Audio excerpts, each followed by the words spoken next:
Góða kvöldið, Grétar Mar heiti ég og við erum einu sinni enn mættir í sjávarútvegsspjall og gestir mínir í dag eru Ólafur Jónsson, togaraskipstjóri og Jón Kristjánsson fiskifræðingur.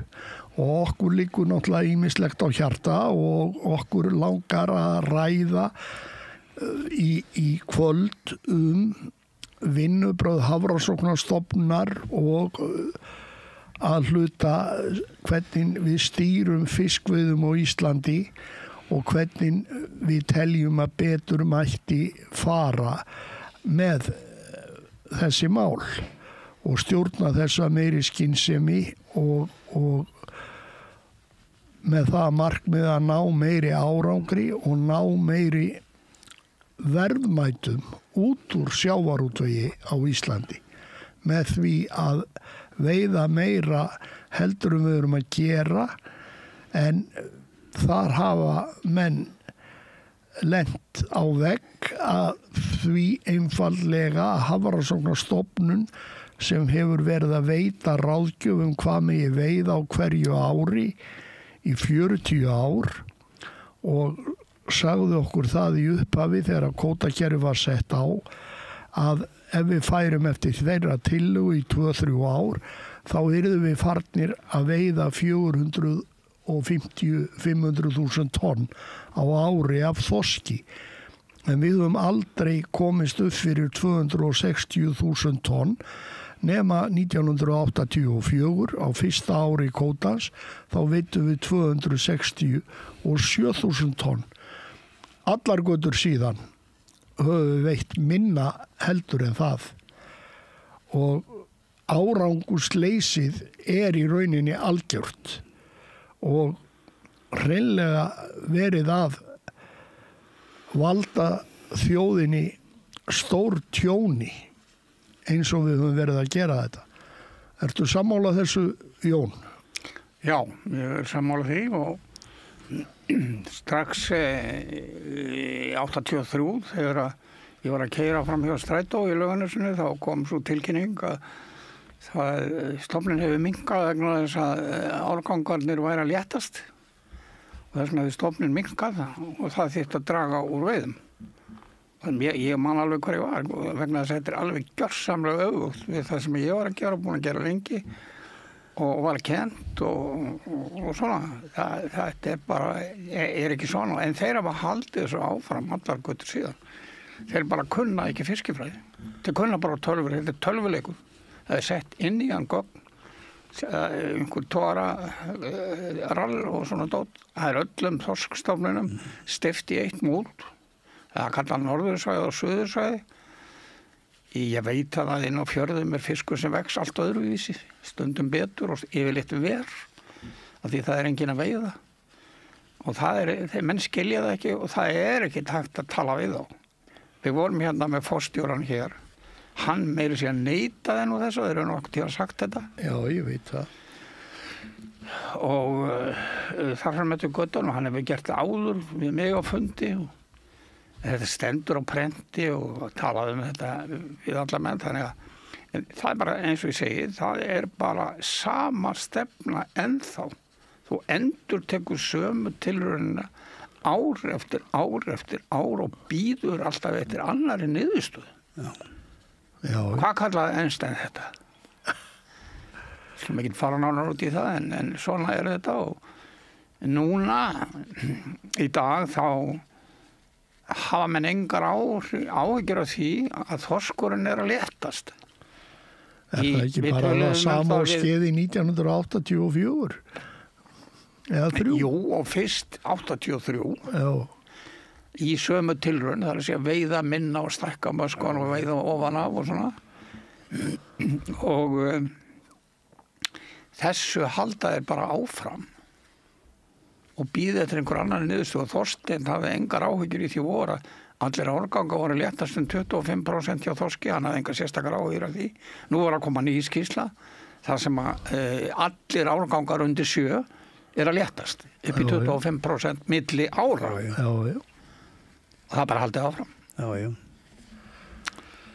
En þetta ótrúlegt Og eru fleiri fiskifræðingar á sömu skoðun og þú að hvað sé verið að gera rangt? Já, maður lifandi, það svoleiðis. Já, en þegar við heyrum í fáum fiskifræðingum þora að tjá sig þessi mál. Það nú eins og í öllum atvinnugreinum, loftslagsmálum og öðru, ef þú ferð ekki eftir megin stefnunni sem ákveðin einhvers staðar, þá það bara settur út til hliðar.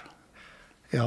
Ég fór sjálfur út úr Veiðimálastofnuninni 1986 af því að ég mátti ekki segja eða hafa skoðanir og forstjórinn sagði stofnunin verður að tala einni röddu.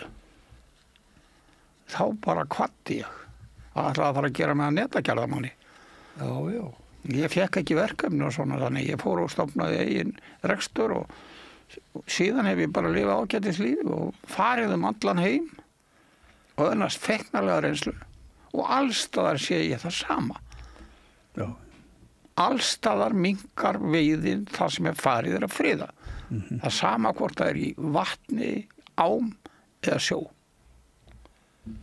Já, við náttúrulega höfum Eystrasaltið, við höfum Norðursjóin. Eystrasaltið lokað. 10 ár síðan ég var eða á íð. Já. Við höfum svæðin í kringum Skotland, við höfum rokkól núna, þeir geta að selja fiskinn hann svo voruður. Og svo höfum við í Norðursjóin þar sem að veiðin núna 5% af því sem hún var. Já. Og ennþá við að stoppa og draga úr, en sjómennir alveg gríðalegu vandræðum vegna þess að það svo mikið af þorski. Já, en hann smár. Nei, hann það ekki endilega, ekki allstaðar, en það bara má ekki veiðan. Nei. Og svo hann svo stór að þeir vilja ekki veiðan. Já, það líka. Já. Hann passar ekki tækin? Nei. En þetta dálítið skondin staða sem að stendur frammi fyrir þegar maður búin að fylgjast með þessu í 40 ár og við sjáum ekki neina bót eða ekkert að lagast og ennþá veiðum við sára lítið. Við gætum kannski verið að veiða helmingi meira. Það myndi gefa okkur helmingi meiri tekjur af þorskveiði ef við veitum helmingi meira. Það alltaf verið að koma með sparnaðartillögur, fólk beðið það. Já. Það aldrei beðið að auka tekjurnar og það væri nú ekkit lítið gagn fyrir okkur að fá heila þorskvarti í plús á hverju ári, bætinni við. Já. Og þó svo við færum nú bara helmingin af bara tækjum 100.000 tonn í viðbót á hverju ári. Það var nú mjög hættulegt á sínum tíma fyrir 2 árum að bæta við 2.000 tonnum. Já. Ringlað, Þetta náttúrulega, ég sagði það fyrir 40 ára síðan. Það verður aldrei hægt að byggja upp stofn með því að friða sveltandi fisk. Nei. Og það hefur staðist punkt og prikk. Og ef maður ber þetta saman bara við landbúnað, þá myndi engin bóndi, alvöru bóndi, vera með of margar rollur í of litlu beitalandi. Nei, en ef fávitarnir myndi kaupa sér fleiri lömb. Já. En þetta bara, maður bara hugsa með sér hvað hægt að gera og hvað teldir þú að þyrfti að gera hreinlega núna til að breyta þessu?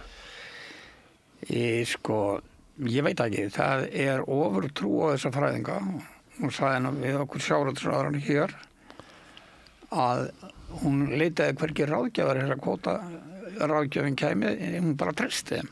Já. Þeir fara ekki ofan í neinar forsendur og það enginn sem skoðar þetta.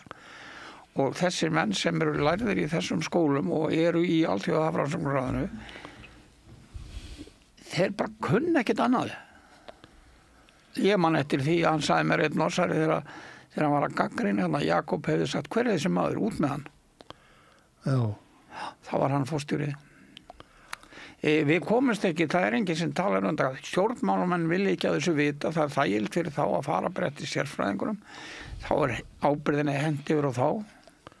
Það enginn Lúðvík Jósefssonar að Matthíasa til lengur. Nei, og það voru þessar kvartanir fiskifræðinga að það væri ekki farið eftir, þá myndi ekkit aukast við stofnin. Já. Þeir sögðum okkur þetta, hvað þetta annað? Já. Svo kom svarta skýrslan og manst þetta því. Já. Og ég spurði Jakob, býtu þetta fór ekkert svona? Já, við vorum svo heppin, sagði hann. Já. Það var bara náttúruleg niðursveifla sem við gátum ekkert gert við. Það allar sveiflur nefnir. 80, já, nákvæmlega. Og ég hef sagt það og ég hef reynt það. Það ekki hægt að ofveiða fisk. Við þurftum svo sannarlega að fiska meira 84, 85. 85 var hann farin að éta undan sér, þessi stóri stopp sem var að koma. 86, 87, hvar var hann? Varst þú þarna... Ég var þarna í miðjum slagnum. 96 þegar skipti líklandin komið í tónnum með Pól Dag. Ég man eftir að Runólfur sagði mér þetta. Þeir voru að veiða svo mikið á smáfisku. Svo var því kent upp að hann hefur drepin í stórun stíl. Samir að gerast núna í Noregi. Það svo mikil ísuveiði að það allt logandi yfir því að menn sé að drepa fiskin ára og næra stakka. Já, lofa hann ekki að vaksa lengur. Ef svona mikil ísuveiði að gera dag af henni, þá alltaf mikið. Já. Það bara þannig. Já. Og eins og í Eystrasalt, það 10 ár síðan var á við þessu, það hlustaði enginn, nú lokað Eystrasalti. Þannig var upp í 400.000 tonna veiði, það var svona 100 til 200.000 tonna alltaf. Já. Nú lokaði í 3 ár. Það ennþá að bíða eftir að náttúran grípi taumana. Já, og byggja upp. Já, þetta skelfilegt. En það virðist bara ekki hægt að komast í gegn. En hvað leggur þú til að til dæmis núverandi sjávarútvegsráðherra sem nýtekin við geri? Hvað myndir þú ráðleggja henni að gera? Hún sagði það, hún Frostadóttir, að það yrði ekki truflað við kvótakerfinu. Já, Fyrsta sem hún sagði, Kristrún, það verður ekki truflað við kvótakerfinu, þá veist ég hver ræður hér. Já. Það var bara sönnun þess, hver ræður. Já. Það búið að segja henni. Þorgerður sagði þetta líka. Já. Það verður ekki hróflað við kvótakerfinu. Sko, það þýðir það, og ég veit að það þýðir ekkit að taka... Þetta náttúrulega ekkit að hrófla við kvótakerfinu ef þú ert að bæta við veiðiheimildir. Nei, sko, í besta falli getur við látið, sko, þá hafa þennan kvótasögur með það, þessi 200.000 tonn. Já. Og dreift hinnu í eitthvað annað. Jú, auðvitað er það hægt líka. Það er hægt að gera þetta með ýmsum hætti, öðruvísi heldur það er gert. En þó að þær segi að það verði ekki treyft við kvótakerfinu, að þá er hægt að gera ýmislegt. Já, ég veit það. Til dæmis með því að láta auka veiði. Já, en nú er staðan þannig að þeir mótmæla kröftulega sægreifarnir að sé bætt við eða tekið af einhverjum að því að var lofa 48 dögum á strandveiðibátunum. Já, það sem að, sko, þú getur ekki gleypt þetta í einu bita. Það sem ég myndi gera núna, að ég myndi bæta við minnstakosti 48 dögum. Það er töluð það. Já. Þá myndi ég bara setja að þeir eru komnir í sóknarmark. Já, nákvæmlega. Og leyfa þeim að veiða það sem þeir geta. Já. Eins og þeir gera í Færeyjum. Að vera að setja sóknarmark og kvóta, það er bara galið. Þannig myndu þið aðeins byrja að bora gata þá og sína fram að það er allt í lagi að gera þetta. Já. Ég hef talið, sko, ég hef lýst strandveiðunum í dag. Þeir eru undir fullkomnri stjórn. Þeir eru með daga og þeir eru með hámark á dag. Svo byrjuður að taka þeim vinstri höndina, vissi það? Já. En sko, ef að þeir væru til dæmis teknir þetta 4 daga í viku sem þeir mega róa, að þeir mættu velja daga alla daga vikunar, skilur þessa 4 daga, þeir getur tekið helgar líka. Já. Og þeir getur fært á milli til dæmis, að þeir koma með of mikið í dag, þá taka þeir bara minna á morgun og eitthvað svona. Já, það ætti ekki að færa. Ef þetta fengi að lagast, þá ættu þeir að ná, skilur miklu meiri afla Já, og það bara allt í lagi. Ef þeir ná miklu meiri afla, þá miklu meiri fiskur í sjónum. Já, sjá til. Þetta er bara lógist. Þú mátt ekki segja það að færa milli daga. Annarkvort hefur daga með ótakmörkuð frelsi. Já, en ok, þú skilar vikunni bara 4 dagar og þá bara margfaldar 774. Já, við skulum hérna ekki fara fram úr okkur. Þetta eiginlega nauðsynlegt til þess að sýna fram á það að það gerir stofninum ekkert nema gott að veiða meira. En það alveg, þeir eru farin að leggjast í skotgrafanda núna, það má alls ekki gera þetta. Það var að taka þetta einhvers staðar annars staðar. Jú, en þið takið eftir því að Bjarni Ben á meðan að hann var atvinnumála ráðherra núna fyrir nokkrum vikum síðan, 4-5 vikum, að þá bætti hann við djúpkarfan, kvótan, sem að Hafrannsóknastofnun úthlutaði engum veiðiheimildum á þessu fiskveiði ári. Hugsaði hvað umræðan er komin að lágt stig. Og þá bætti hann við djúpkarfan 4.800 eða 3.800 tonnum. Já, það var allt í lagi í stofni sem var 0 fyrir. Auðvitað þetta allt í lagi. 0 fyrir, hann bara farin eitthvað annað. Já. Og það var þannig hjá eftirlitsmönnum niður á Flemskagati, það var ekki ekki hægt að greina karfan til tegunda fyrir 25 cm. Þetta sem sagt allt sami stofnin, alveg svo bleikjan sem tekur á sig ýmsar myndir. Það mætti minnst að byrja þarna. Auðvitað á að gefa þess að veiða frjálsar. En það má bara ekki koma í ljós. Nei, en svo skýtur og svo gokku við.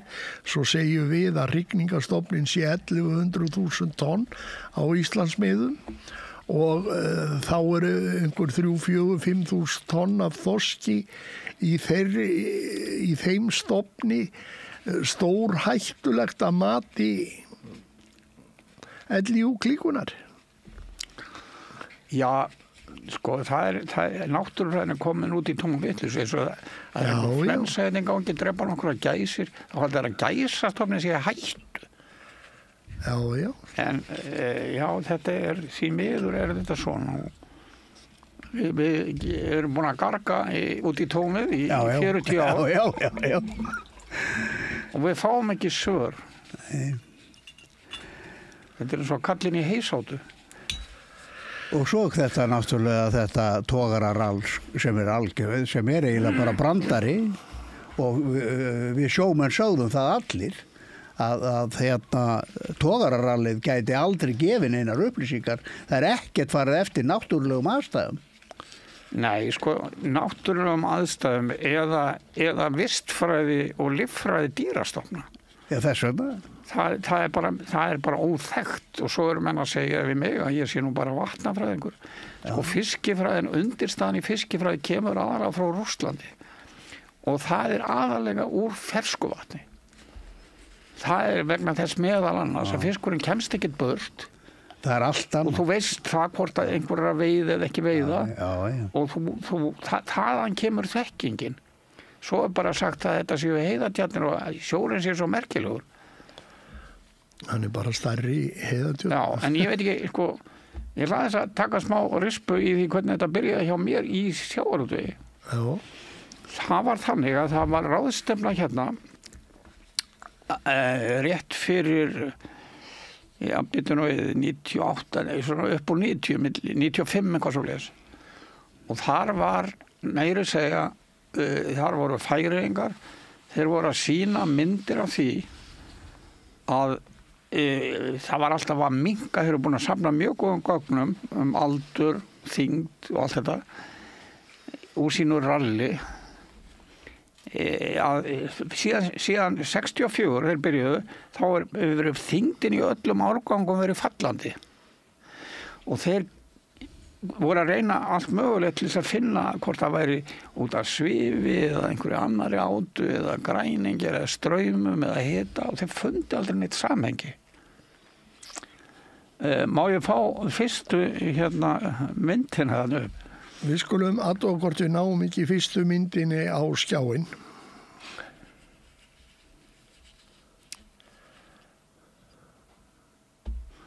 Já, sko þarna þeir hérna í Færeyjum þá gátu þeir ekki leyst þetta mál okkur og var að léttast.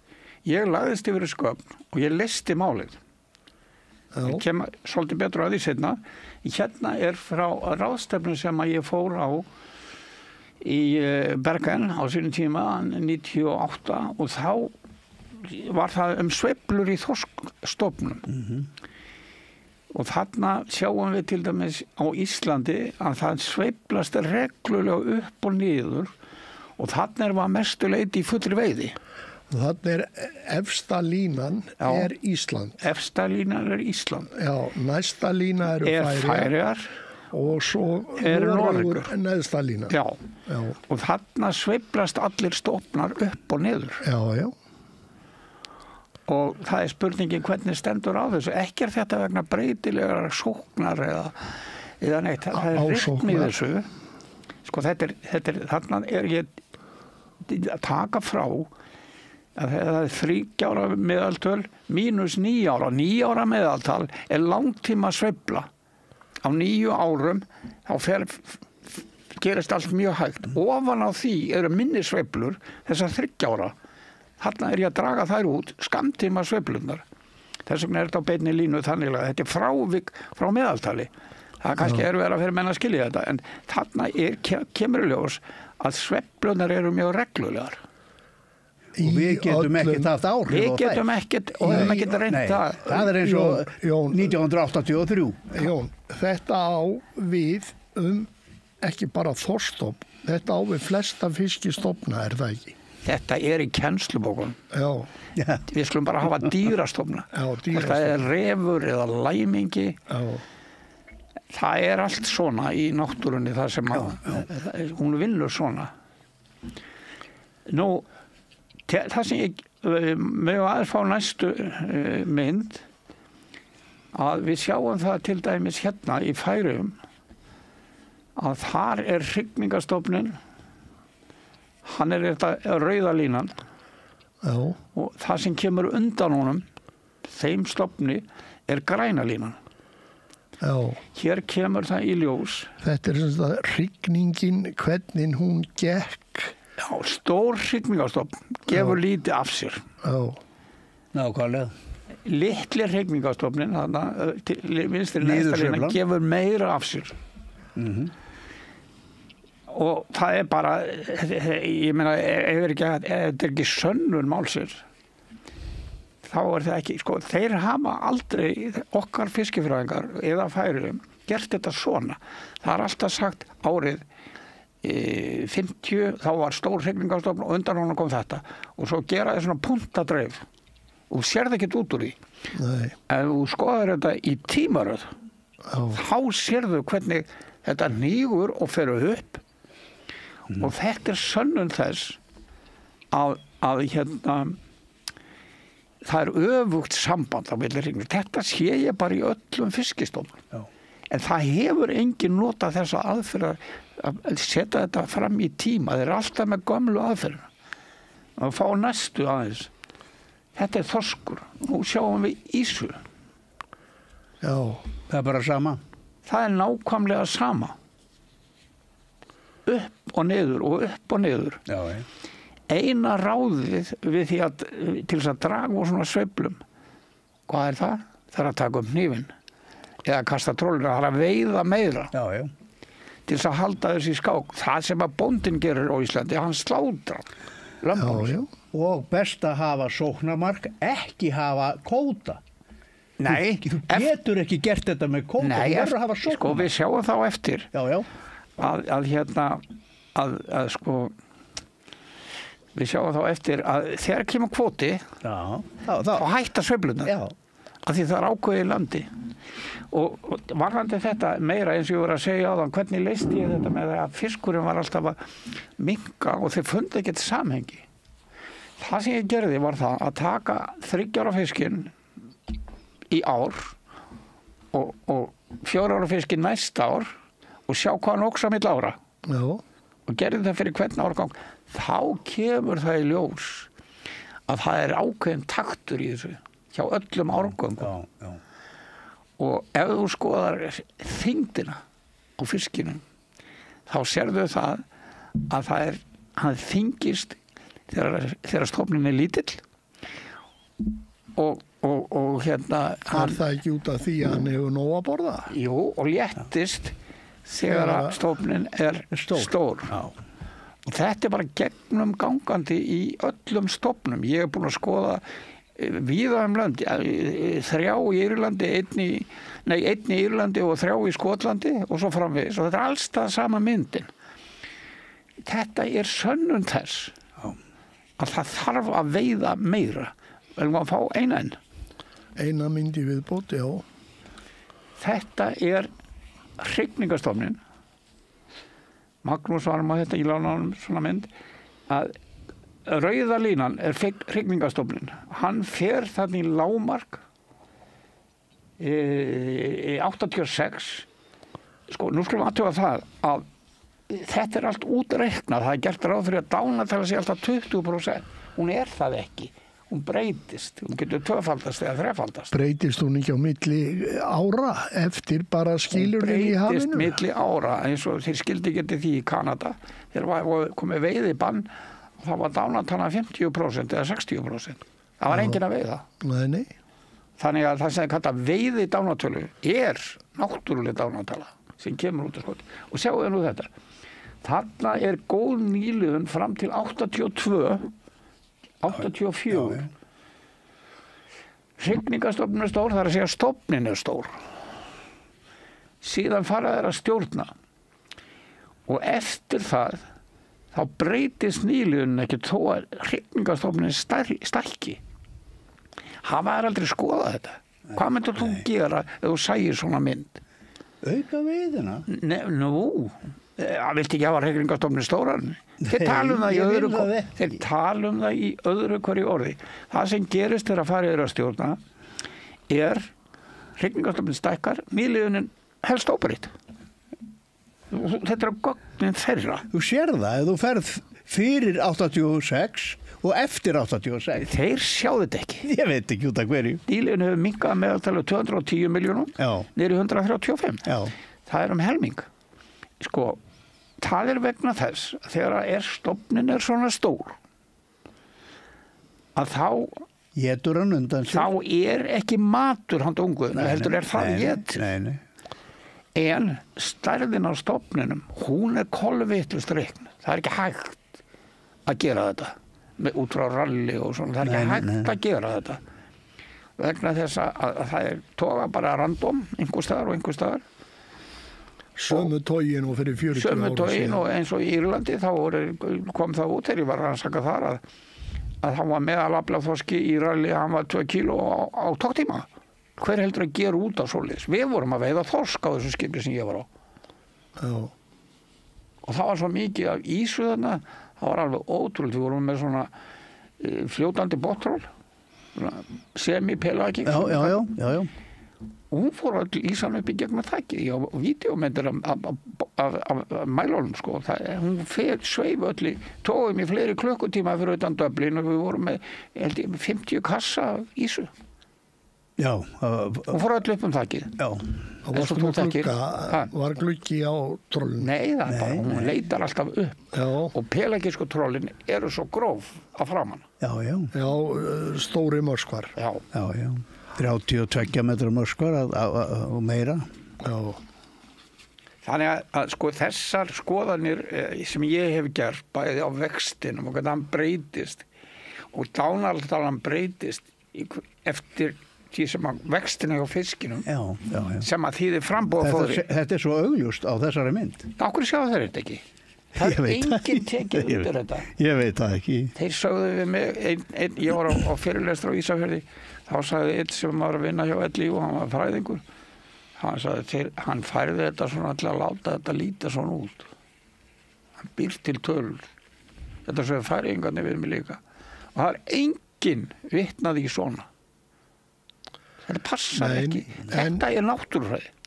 Já, en sko það sem maður alltaf að spyrja sig að hvaða leiðir getum við farið til að opna augu að ráðamanna þjóðarinnar með hvað verið að gera vittlust í áraraðir, 20 ára og snúið þessu til betri vegar þannig að menn gera þetta meiri skynsemi og rökréttri hugsun til að hjálpa þjóðinni í raunverulega að ná þeim árangri út úr sjávarútvegi sem henni ber að eiga og þjóðin á rétt á að fá fulla nýtingu út úr sjávarauðlindinni. Ég hef bara eitt svar við þessu. Fiskurinn í sjónum er sameign þjóðarinnar. Ég hef bara eitt svar við þessu. Það er ekki hægt að koma þess inn. Það er ekki hægt af því að þeir hlust ekki. Það er ekki hlustað á aðrar eða er sagt að þetta megi ekki og svo framvegis. Ég er búin að halda 2-3 fyrirlestra fyrir Alþingi við atvinnunemndina, klukkutíma og meira þetta. Hvenær gerður það síðast? Það eru svona 3 ár síðan. 3-4 ár síðan. Árangurinn er engin. Þeir verða að hlusta, þau skilur það. Ég var með fund í stórunemndinni Svandísar vegna þess að ég var svo skúffaður yfir því að vera ekki kallaður til á þessum 100 manna hópi sem kallaður, þá vorum ekki við sem hafum gagnrýnt þetta mest, það var ekki haft samband við okkur og við kvartaðir yfir þessu við Svandísi og mér finnst þetta ekki hægt, það er alveg sem að hvað við myndu að segja, við erum þá búin að hafa afskipt af þessum málum, hvað sem það er rétt eða rangt, það var ekki talað við okkur en það var til þess að hún bauð mér til þess að halda erindi fyrir stórunefndina sem ég gerði og það var hálftíma erindi þess að ég fór í gegnum allt þetta. Hún bara þakkaði pennt fyrir, það var aldrei haft samband við mig aftur. Forstjórinn var boðinn hann að Hafró, hann satt á fremsta bekk og hann bara reif kjaft. Hann neitaði því, hann hefur nokkuð tíma sagt þetta, hann neitaði því, hann væri ekkert sjálfvátt. Ég var að sína hún togaramynd, þar sem að kom heil trillufarmur upp úr stóraþorskinum. Hann kemur svona kílósþorski, 4-5 úr hverjum. Hann sagði þetta er bara, við höfum ekki aldrei fundið þetta, við séum svona myndir en þetta er ekki neitt. Það er ekki hægt, ég hefur ekki gengið tómmu að breyta þessu.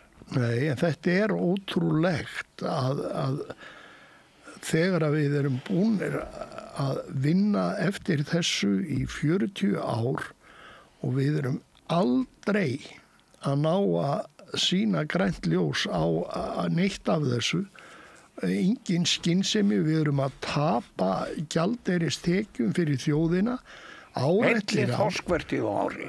Heilli þorskvertíð eins og hún er í dag. Við getum doblað tekjur af þorski og sennilega flest öllum stofnum sem eru kvótabundnir. Hvort sem við erum að tala ufsa, ísu, grálúðu og nefndu það. Svo er annað sem að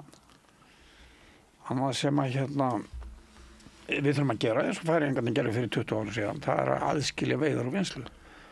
Það var bara sett í lög. Og ég man eftir því þegar ég var í Færeyjum, þá vildi ég ekki skera niður og það júkst bara aflinn. Vistu hvað við veitum að 2003 af ufsa? 70.000 tonn í Færeyjum. Á færeysku tvílembingana. Það er eiginlega miklu betra að veiða á tvílembinga heldur en hitt, sko. Já, þá er engin hlerar og svo erum við enn í röglunum, við erum að banna lúðuveiðar eins og ég sagði þér einu sinni að Færeyingurinn hringdi í mig, bara í maí þá kastaði hann 20 tonnum af lúðu á línum. Hvar? Á Íslandsmiðum? Já, fyrir austan, það sem eru Færeyingur, Keilunni og Löngunni. Og meðaflið var 20 tonnar lúðu og hún var bara hent í sjóin, þeim er ekki í landunum. Nei.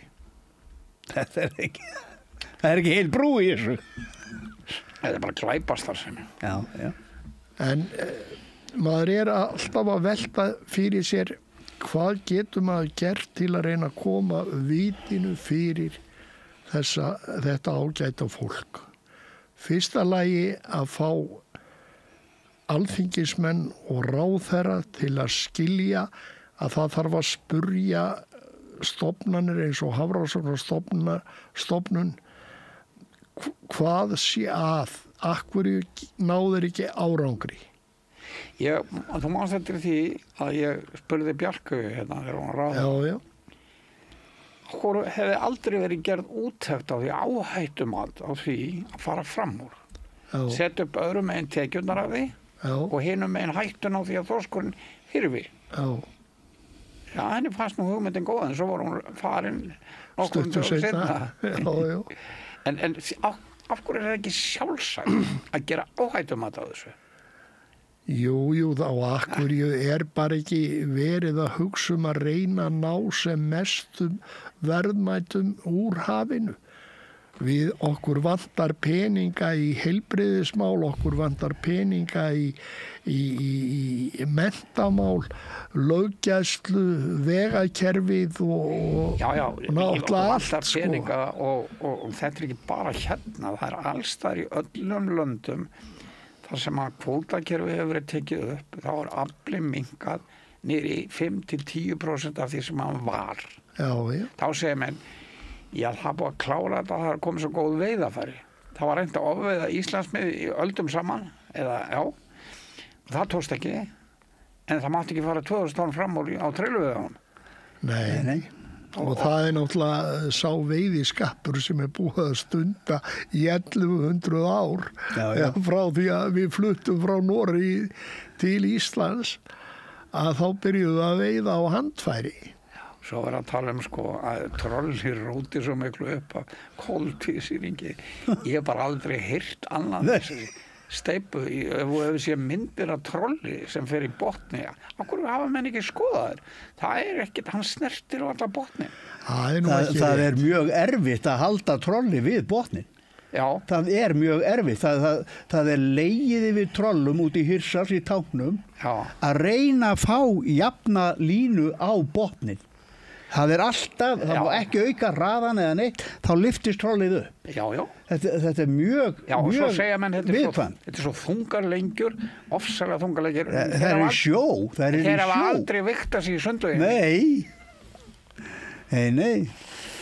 Þetta er bara vitleysa. Ég meina, ég var þarna við hliðina á trollhönnuðunum og þetta var aðalmálið, að ná trollinu, að teikna trollið þannig að það næði að setjast létt á botnin. Það situr aldrei fast, troll situr aldrei fast á botnin. Nei, ég veit það. En þú ert nú að rífa stundum troll í botni. Þá ferðu í. Já, og svo ertu náttúrulega hlerarnir að skrölda eftir botni. Nei. Það er nákvæmlega sama með hlera. Já, þeir eru alveg svo fís á botni. Já, en þú farð hlera festur og annað þessum þar. Það er bara því að það hittir eitthvað. Já.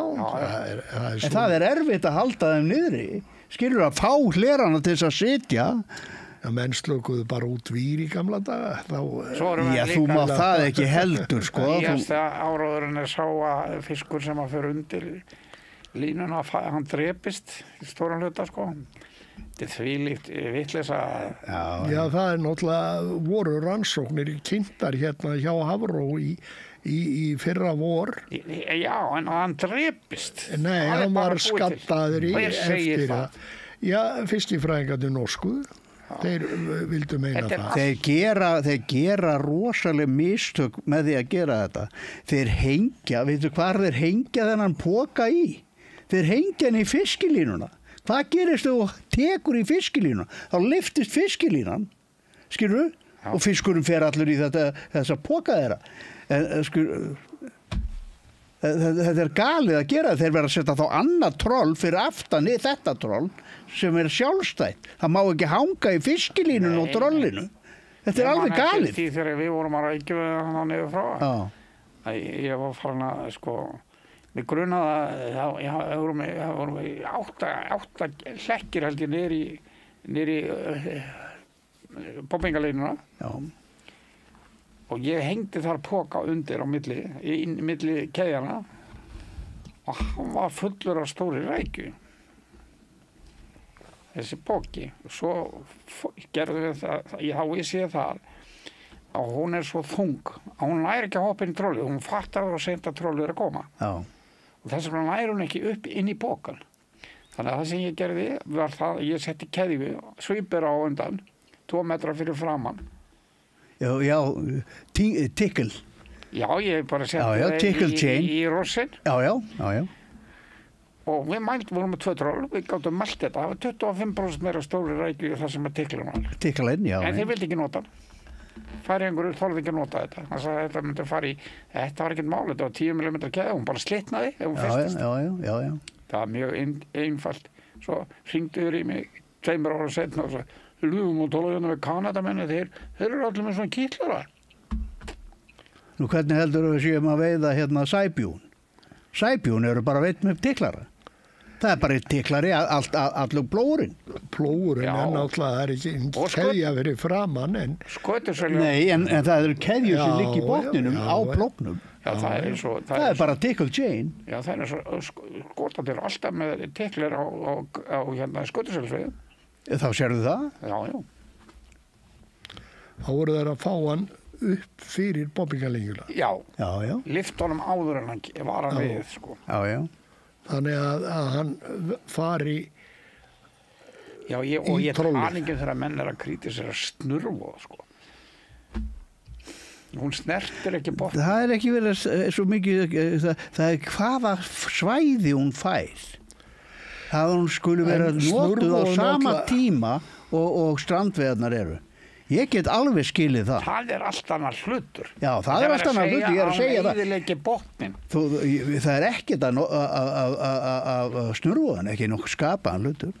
Snurvoð er náttúrulega aldrei notuð nema á línum botni. Nei. Hún er aldrei með hann á hörðum botni. Ég er búin að nota snurvoð á silungin bæði Elliðavatni og Abbavatni og fleirum. Já. Og ég hreyfi aldrei voðina. Ég dreg bátinn að, sko, fyrir lausu. Þá er ég að draga bara inn kaðlana. Já. Og svo þegar vængirnir eru komnir upp, þá fyrir ég að draga voðina til þess að ná fiskinum aftur í hana. En ég dreg hana aldrei til hvers. Ég meina það bara kostar orku. Já, þú sérð bara söfnunina og svo bara hellir honum aftur í pokan. Já. Já. Og gef vel í, þá er hann hræddur við skrúfuna og allt það. Komin alveg af. Nei, snurvoð er sennilega einhvern besta veiðafæri sem hefur verið fundið upp. Þetta er nú bara hryllingssaga í eyrum smápandamanna. Já, en ég meina Afi sagði þetta. En það, sko, þeir eiga ekki að ráðast á trollin og snurvoðan, þeir eiga að ráðast á stjórnvöld. Auðvitað. Já. Og hafróið. Hafróð sjálfsögðu. Nei, við skulum ekki fara í þessa veiðafæri diskussjónir. Nei. En málið er bara það sem að manni finnst vera þörf á að reyna að opna augu stjórnmálamanna og ráðamanna hvað er hægt að gera til að breyta þessu og horfa á þetta með öðrum augum. Eigum við að fara í tilraunaverkefni með það að gefa meira frelsi til veiða, hleypa fleiri aðilum, opna svæði yfir allt árið, ákveðin svæði, hugsanlega einhverju dýpi í tilraunaskyni og hafa frjálsar veiðar þar allt árið. Það 25 ár síðan stakk upp að þessu við Matthísen á ráðstefnu. Já, eitthvað í þessum dúr. Eigum við að gera þetta til að reyna að læra af þessu, sjá hvernig málin þróast. Það má ekki, Gretar. Manstu hvað ég sagði þér áðan? Það sannaði hverjir ráða þegar Kristrún kom með þetta. Já.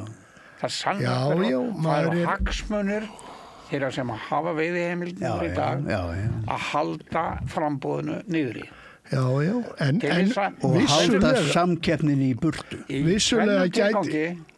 Og annar er sá að hafa hátt fiskverð og hinn er sá að losna við keppinu þetta.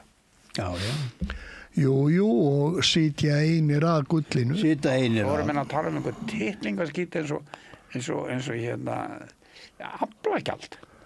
Já, það er bara auka. Og líka þetta að ef þú skildar á að setja markað eða aðskilja veiðar og einslu, þá bara koma alltaf að tekjur inn vegna þess að tekjur flæða allar út úr landinu.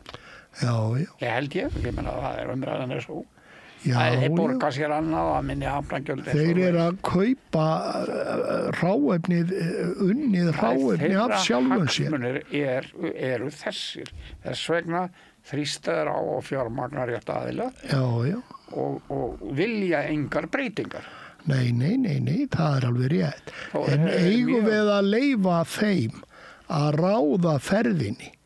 Þarf ekki þjóðin á arðinum af sjávarauðlindinni? Jú, en sjáðu hvernig höndunum farum samherja. Já. Það er bara endalaust töf og öllu. Já. Það er ekkert gert. Nei. Er ekki þjóðin aðeins að vakna? Jú, ég held að sé að vakna núna Já. og það er svolítið hressilegt. Svo umræði sem fór í gang þegar þeir lofuðu 48 dögum. Já. Já, Aðan eiga að taka maður vonar að það sé allavega fyrsta skrefið í rétta átt með að opna á þetta eitthvað og breyta þessu. Svo er En við erum samt ekki strákar að tala nema kannski 0,5% af þorskstofninum sem við ætlum að fara að veiða á strandveð. Nei, en þetta er kannski til þess að opna upp. Sjáðu. Já. Að búa þarna til alvöru gat inn í kerfið. Já, og svo er annað sem er betra núna og það er það að flokkur fólksins er komin í stjórn. Þeir geta að tala við hinnar ráðherrana. Já, vissulega. Já. Vissulega. Þeir eru komnir með umræðu grundvöld. Auðvitað fengur ekki það sem vildu allt. Nei. En þeir eru þú komnir það nálagt að þeir geta talað hver við annan. Já. Við erum með menn þannig sem að hafa meir en hundsveit á því. Já. Það er alveg rétt. Menn sem hafa hlustað. Það er náttúrulega... Menn sem er búin að sjá þetta og læra þetta og skilja þetta. Já. Við erum bæði með líffræðing og bara áhuga mennum sjávarútvegsmál. Já. Þá nefni ég Sigurjón Þórðarsson fyrsta lagi og svo Eyjólfur Ármannsson sem er nú ráðherra. Já, aðalega Ingu líka. Já, og síðan er Inga alin upp í Hún sjávarútvegs. byrjaði á því að ringja í Sjávarplássi. mig frá eldursporinu áður og stofnaði til að fræðast sjávarútvegsmál. Já, Alveg. Hún bara gerir það sem þarf. Já.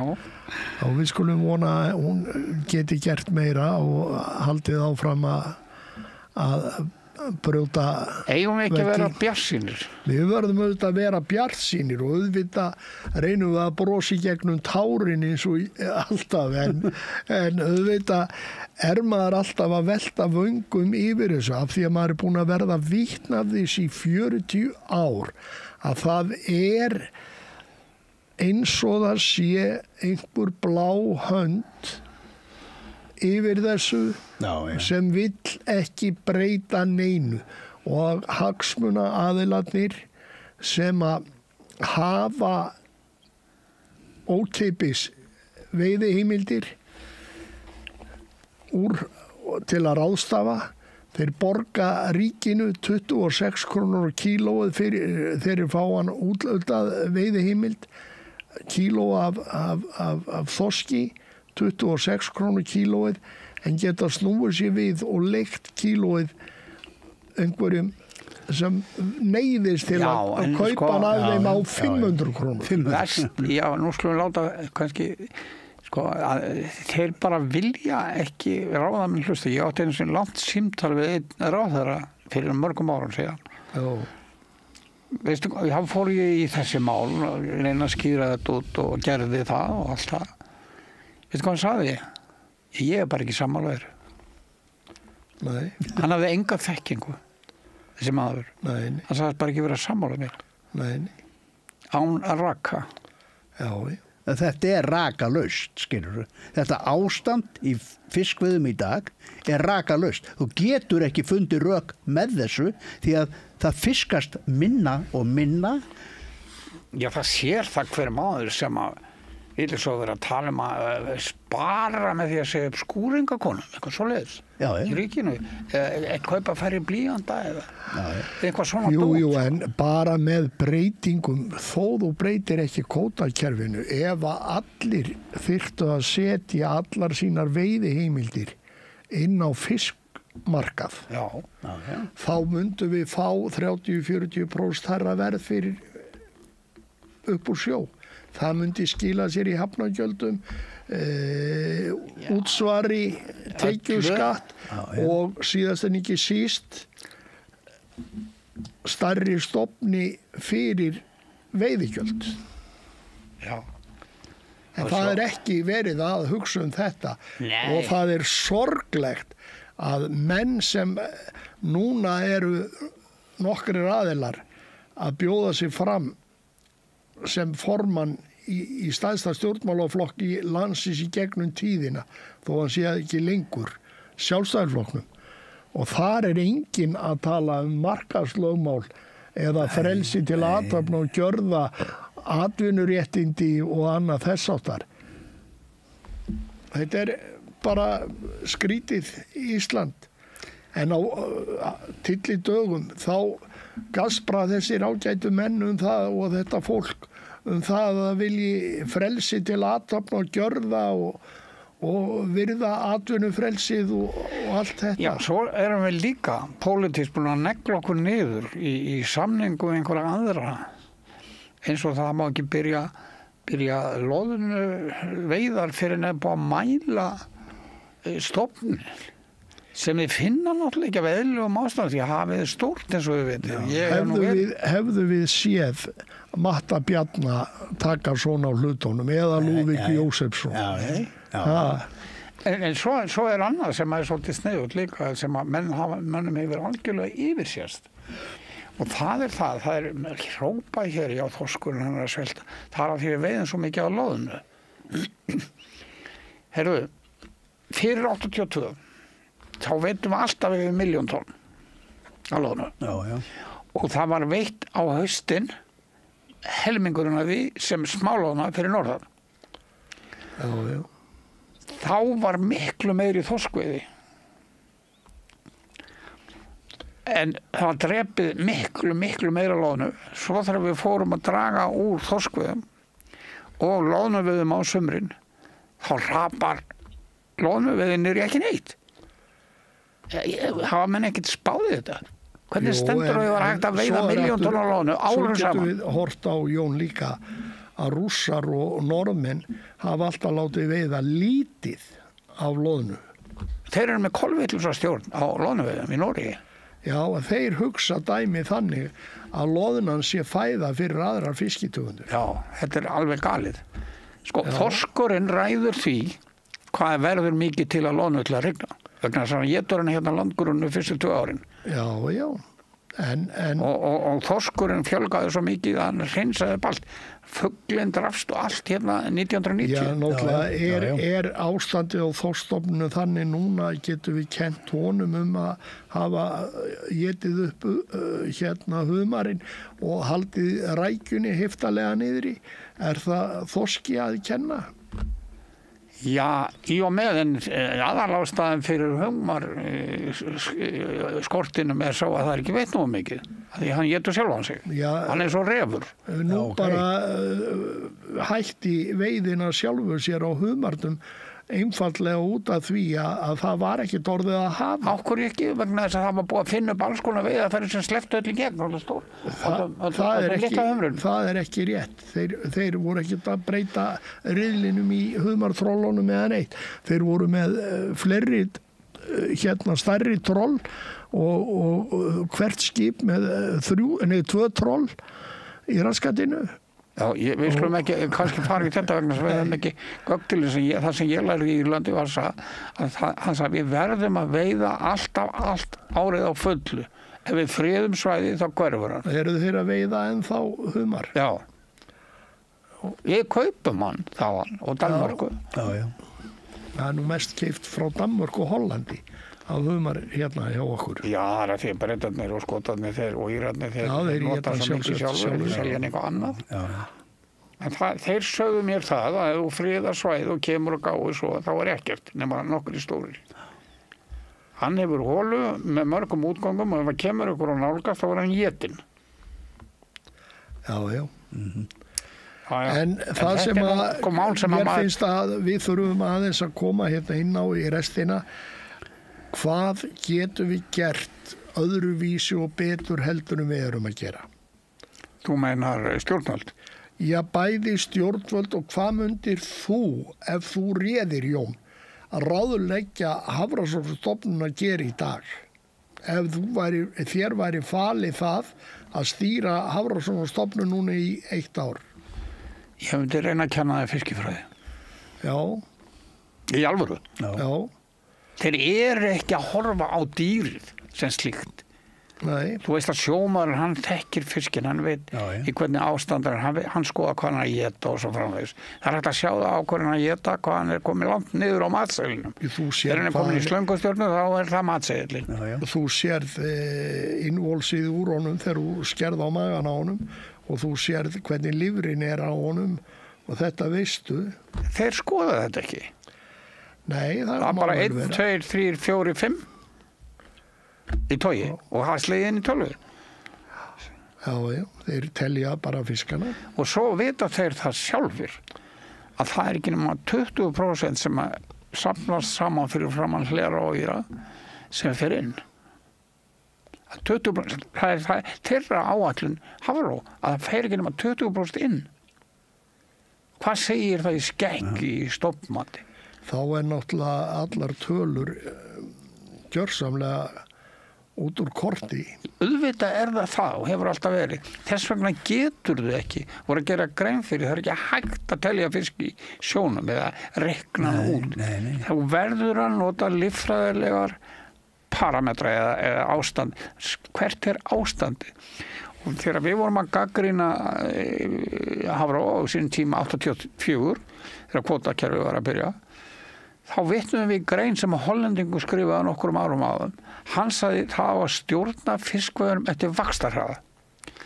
Ef hann er að vaxa illa þá auka veiðar. Ef hann vex vel, þá getum við gefa hann séns og dreigja það eins úr. En ef hann er að vaxa illa, þá verður að veiða meira.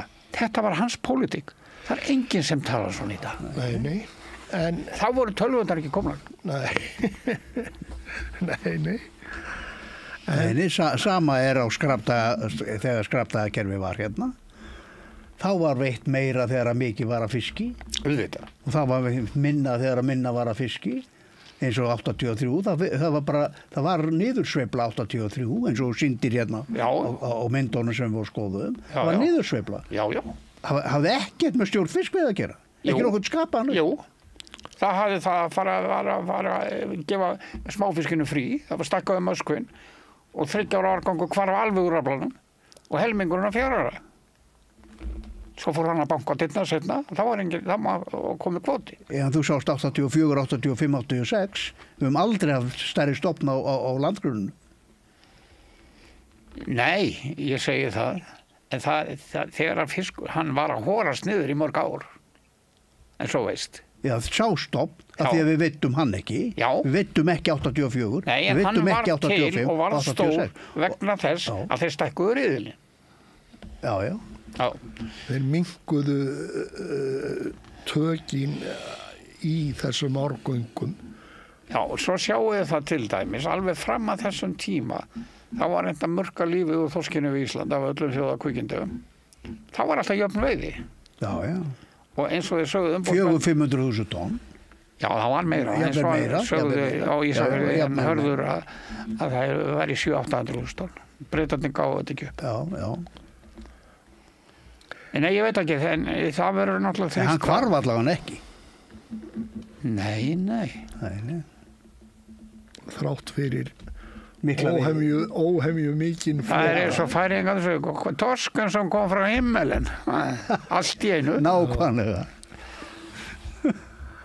En strákar, við ættum búið að vera ágætt spjall hjá okkur og við skulum vona að ný stjórnvöld, ný ríkisstjórn taki betur á þessum málum og við fáum einhver svör og frá Hafrannsóknastofnun og einhverja breytingar á vinnubrögðum Hafrannsóknastofnunar í framtíðina. Og vona það að stjórnmálamenn núna auðnist það að draga Hafró á fund. Já, og bara rukkum árangur. Já, árangur. Af hverju er ekki árangur hjá þeim? Þeir hafa aldrei svarað því. Þeir hafa aldrei þurft að svara því. Já, hann sagði okkur hérna, það er svo lýrið nýliðun. Já, já. Þeir fengur nú 100 milljónir til að rannsaka það. Ég sagði, vitið ekki okkur það er? Hann étur undan sér til dæmis. Það er verið að búa til fóður handa stórafiskin. Já, já. Já, já. Þetta er engar smá Og skepnur. 80% af honum drefst eftir hrygningu, myndu það. Já, já. Þannig að ég bara þakka ykkur fyrir spjallið í kvöld og hvet svo áhörfundur og hlustendur á samstöðina að styrkja stöðina með því að gerast áskrifundur að stöðinni. Því þetta er einn af fáum möguleikum til að koma sjónarmiðum venjulegs fólks bæði sjávarútvegsmál og önnur mál í umræðu og vekja athygli á þeim. Takk okkur fyrir. Takk fyrir. Það er